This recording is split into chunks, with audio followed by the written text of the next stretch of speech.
All right, breaking news. Bino byensingira ddala okwagala.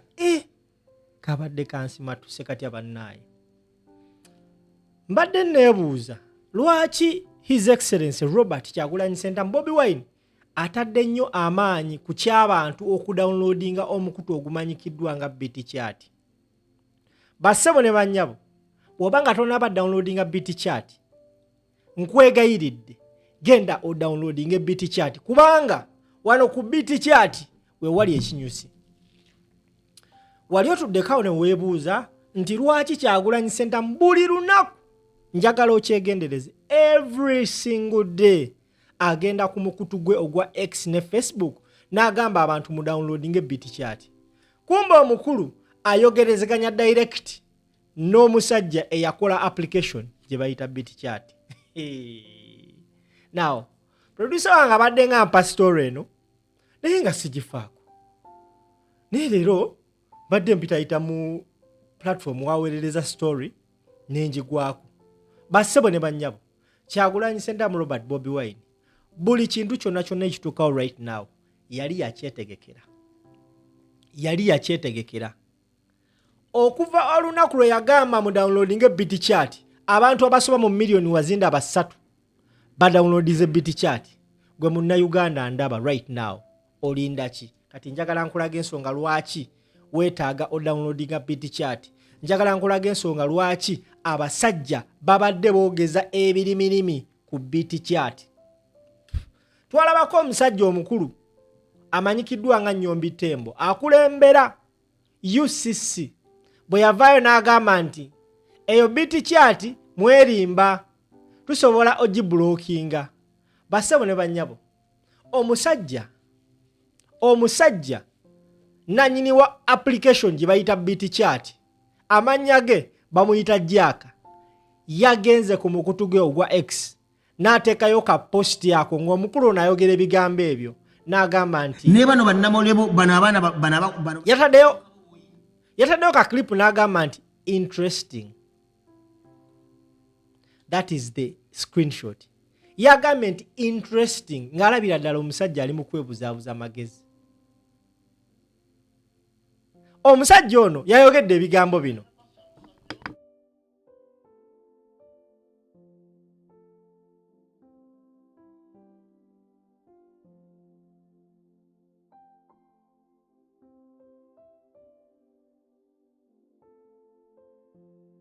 Okola bu communication meters 10 mita 2 tukikyateleme basi kya musanyo eyo tugimanyi mbategeeza ntugimanyi bulungi.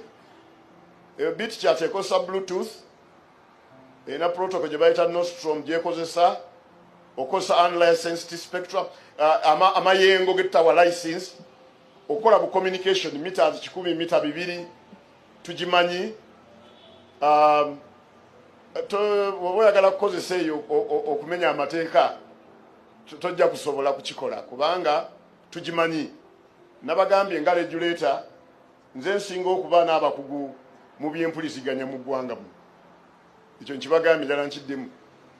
Nina abakugu bangi nnyo ba software engineers ne ba electrical engineers eyo babimanyi nnyo babisoma nnyo babimanyi. So ekyo kireme kuba kya musanyo ekya BitChat tukimanyi nnyo n'okusinga abakibagamba. So there's no problem. Yeah.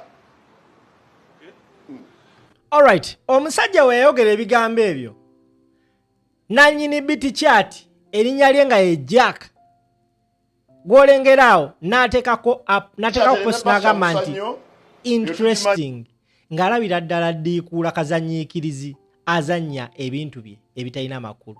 Now ono Gyeyawa bassebo ne bannyabo gwe njogerako, he is the founder of this application BitChat, omukulembeze gy'abadde atembeeta buli lukya.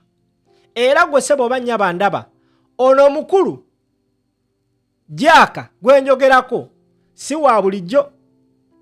Si wa bulijjo. Era wekera kumanyisa ne bagamba nti Bobi Wine ayogera ne Elon Musk temwewuunya. Kyagulanyi Ssentamu Robert Bobi Wine okuvaayo n'atembeeta BitChat eno yayambye abasajja baneno application yaabwe okutambula. ensi ebadde tegimanyi era nga tegiwa nnyo attention. Naye okuva lwe yavaayo n'agyogerako, bannayuganda badownloadize BitChat n'egaininga popularity because of this one man, Robert Kyagulanyi Ssentamu. Now, this man amanyikiddwa nga Jack, ono omukulu wa BitChat ye ex-Twitter CEO, ye yali ssenkaggale wa Twitter. Right now, Elon Musk gya owninga, gye bayita X, ono yali CEO.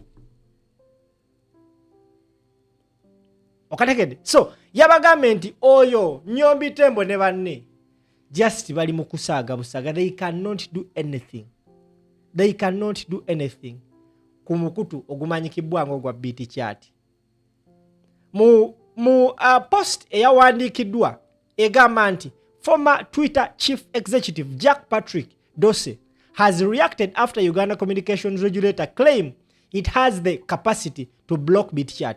His new peer-to-peer message app, even as the government ruled out an internet shutdown during the coming election. Former Twitter executive Jack Dorsey has reacted, blah, blah, blah, blah. So, gwesebo banya bandaba. Never underestimate something. Robert Kyagulanyi Ssentamu Bobi Wine kyataddeko amaanyi oba kyazenga ddiŋŋana okuva yava n'agamba bannayuganda mu downloading BitChat buli lunaku, each and every day. Ateekwa okuvaayo n'agamba bannayuganda mugende mu downloading BitChat, abajjukizza buli lunaku, every day, as in every day abajjukiza. So, when atanaba downloading a BitChat, you have so many reasons. Now, even olwaleero akedde n'agiteekayo n'abagamba bannaye mu downloading BitChat, saakala temulowooze nti nnimba. Njagala ogende ku page ye olabe post gy'asembeyo okukola. That is his page. Era zemu n'agiteeka n'agamba daily reminder to download the BitChat app. So, gwe munnayuganda atulaba right now. Andaba gy'osinzirira okuba ng'ondaba. I know there are so many people that are watching us from different parts of the world. Bannange, bassebo ne bannyabo, bamaama ne bataata, omukutu baguyita BitChat. Genda ogudownloading. Teweebuza magezi. Olaba omukulembeze akiddiŋŋana agambye daily reminder to download BitChat app from App Store or share the app with comrades who don't have it.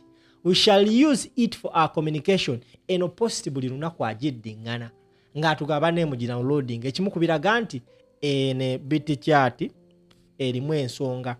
Remember, tugenda mu kalulu where we expect the internet to be shut down.